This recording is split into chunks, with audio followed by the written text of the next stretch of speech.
Morning again! Ito na naman po. Kararating po natin. Tanghali na naman. So, anyway, kahit tanghali, meron naman po tayo nakareting pagkain nila rito, yung fermented vegetable.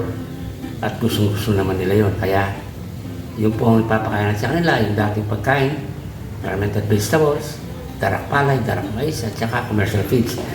Mag-ready na po tayo dahil po nagre-reklamo na sila. At ngayon po, maaraw ngayong umagang ito, pero bali-balita po, mamayang gabi po, ay bukas yata ng gabi, talagang may malakas na bagyo pong darating. Yung pong 1. Kaya ewan ko po kung paano gagawin ko dito sa kanila, baka mawasak yung kulungan nila o ano. Iniiwan ko pa naman sila sa gabi.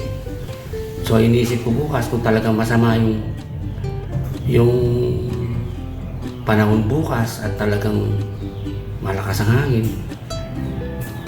Bukas ng umaga po, pakakainin ko sila sa kulungan, ikukulong ko muna sila.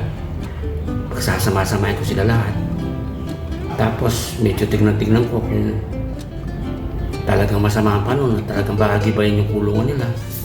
Ay ipapasok ko po sila dito sa loob ng bahay. Total, wala namang maglilinisin ko na lang pagka total, wala namang nakatira.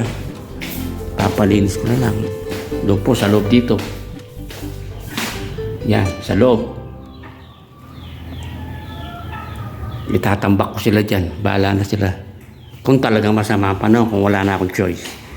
O, sige, timpla muna po ako ng pagkain nila.